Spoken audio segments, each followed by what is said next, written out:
И резултатът е изравнен, бичове, 1-1. Както виждате, гостуващата Атлетика тотално избухна. Нямаме ром. Курзаевски София!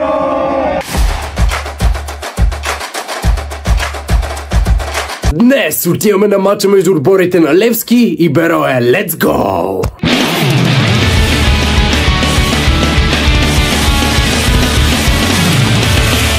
И хора, преди да отиваме към Герена, днеска се очертава, че няма да плача. Защо няма да плача, както всеки един уикенд? Сега ще ви покажа защо. Защото любимият ми отбор Man United води с 2-0. Тук какво се случва? Черно море води на Монтана, не е big deal, но United води с 2-0 и това нещо, което мога да кажа е, че може би United станат шампиони тази година. Добре, не. Може би Манчестър Юнайтед няма да успеят да стане шампион тази година, но знаете кой друг отбор може да стане шампион? Да, точно така. Левски София може да стане шампион. Много е тъмно в момента. Надявам се да ме виждате, хора. В момента сме в Хаджи Димитър, буквално на 5 минути от стадиона, така че без повече се бавим. Аре, отиваме към Герена, хора. Let's go! Окей, хора, вече сме на Герена. Между другото, интересен факт е, че за първи път съм в гостуващия сектор. Днес съм в агитката на Берое. Между другото, може би се чуете защо съм в агитката на Берое. Във всеки един влог съм в сектора или сектор В, което е готино, ако трябва да бъда честен, но сега ще ви покажа и атмосферата от гостуващия сектор.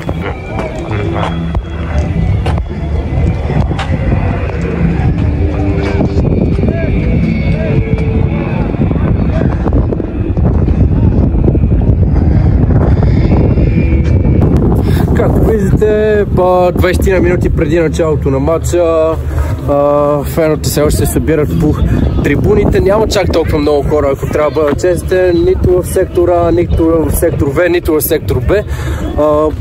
Няколко човека тук в гостуващата агитка подкрепят Берое, но хора, показвам ви още веднъж атмосферата 20 на минути преди началото на матча и след това сме готови да гледаме истинско зрелище.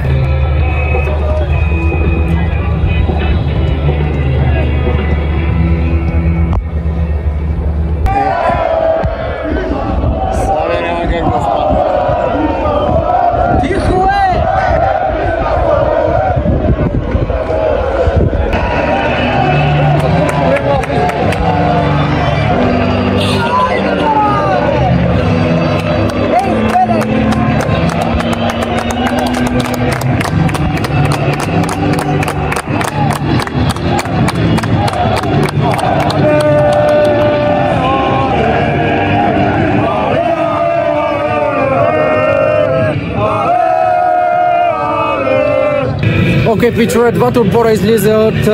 Надявам се на един приятен футбол за окото отбор, за окото футбол и нека по-добрият отбор победи. Между другото, ако Левски бие, ще дръпне с точките на първата позиция, но Берое, както винаги, е много коварен опонент за сините последно време.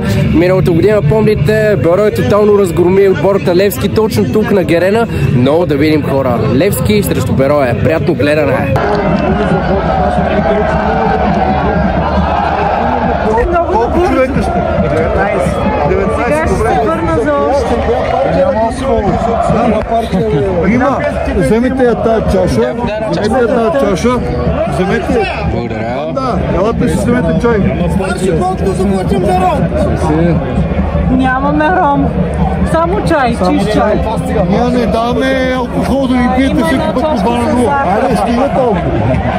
Сега ще се върна и ще донеса още.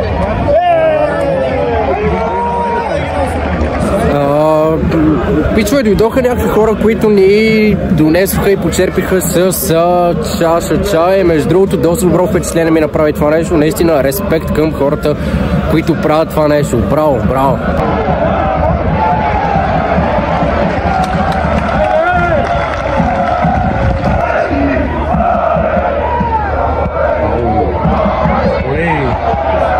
Браво, Мота!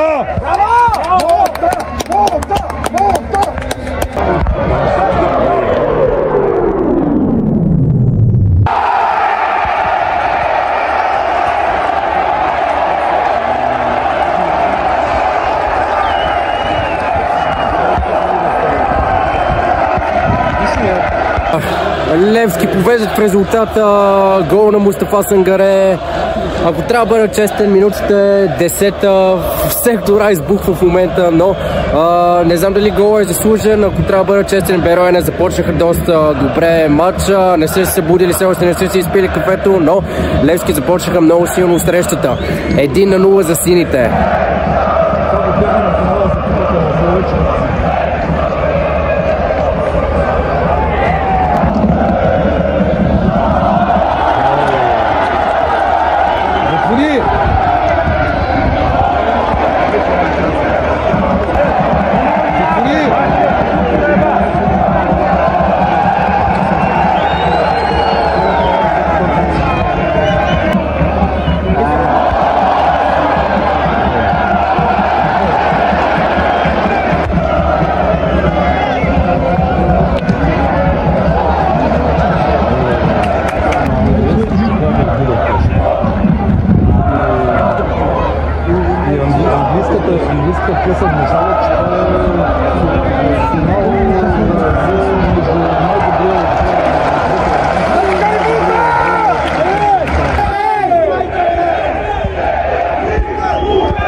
Пичове, минутата е 300, тотална доминация за сините. Ако трябва да бъда честен, отборът на Хули Веласки се играе доста по-добре от отборът на Берое Стара Загора след днескашната издънка на отборът на ЦСКА 1948 срещу отборът на Спартак Варна. Левски имат невероятна възможност да отидат на първата позиция и с доста добра разлика пред втория и третия в класирането в българската FBET лига. 30 минута, пак казвам, Левски играят доста по-добре. Феновете на Левски наистина надвикват тези на Берое, което е нещо много нормално, но към момента 30 минута на матча 1-0 за отборът на Хулио Веласкес.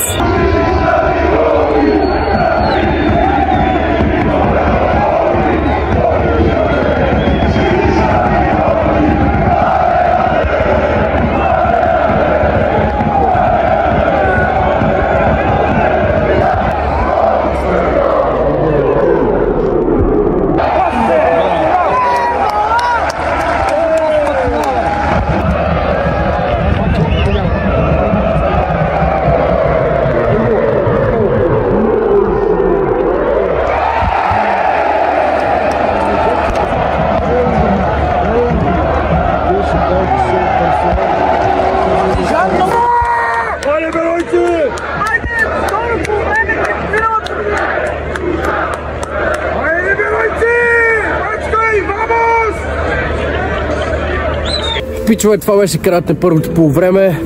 Какво да кажа? Левски тотално доминира отборът на Берое. Ако трябва да бъда честен, за първи път съм в гостуващата агитка. Доста спокойно, ако трябва да бъда честен. Феновете на Берое, респект към всички фенове на Берое, които са дошли да подкрепят отбора си в този студ. Много е студено, ако трябва да бъда честен, последните няколко дена в София. Наистина Но това, което може да направите, хора, за подкрепа е да харесате това видео, ако все още не сте го направили. Абонирайте се за канал за още такива видеа. Също така, хора, питам ви много важен въпрос. Напишете ми долу в коментарите от кой матч да е следващия влог в българската F-Bet лига. Чакам ви долу в коментарите, хора. Ай, братче! Вамос! Айде, мустак!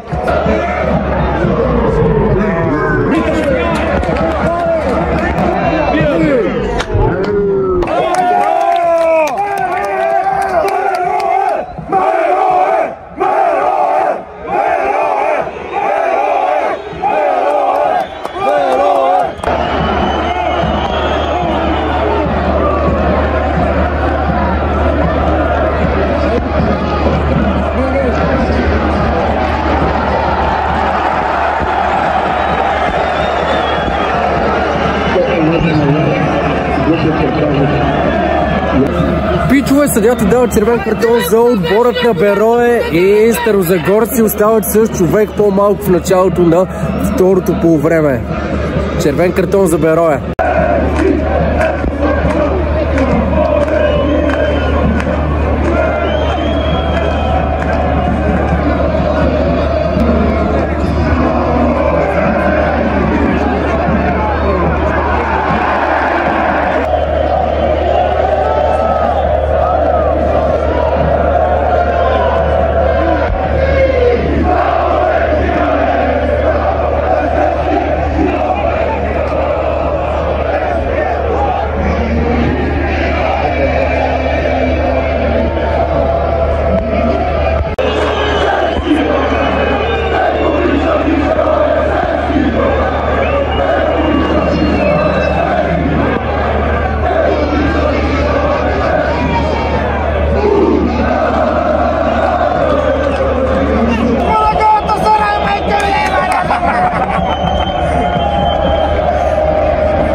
И резултатът е изравнен, бичове, 1-1, както виждате, гостуващата агитка тотално избухна, 1-1, въпреки че Берое с човек по-малко изравниха и то на Герена.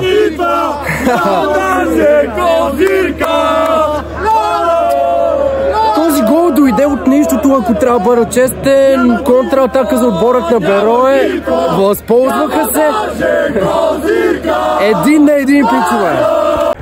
Пичове, тръгвам си 10 на 12 минути преди края на матча, точно при най-интересното. 1-1 Берое изравниха, като се прибера вкъщи ще разбера какъв е крайният резултат. Но за мен Левски как така допуснаха изравнение, бе, маля, това е скандално, хора. 12 минути преди края на матча, с човек повече, Левски трябва да вземат победата задължително, хора. Пичове, една минута след като си тръгнах от стадиона, Левски са вкарали втори гол, Марин Петков, както виждате. Лош късмет за мен е, маля, как така нямам късмет да фана втория гол. Виждате стадиона от тук, хора, но Левски правят резултата 2-1. Бау! Пичове, тук ще се прибира от матча. Левски са били отборът на Берое 3-1. Марин Петков и Яспер Търдин. Невероятно победа за отборът на Левски. Изпуснал съм 2 попадения. Адски много ме яд, когато изпускам попадения, но anyways, Левски отиват на първата позиция с 3 точки разлика пред втория. Лудогорец играе утре срещу отборът на ЦСКА София. Нека видим дали Лудогорец ще успеят да бият армейците. Между другото, хора, сам много важен въпрос към вас. От кой матч да е следващия влог в българската FBET лига? Чакам ви долу в коментарите, хора. Много важен въпрос.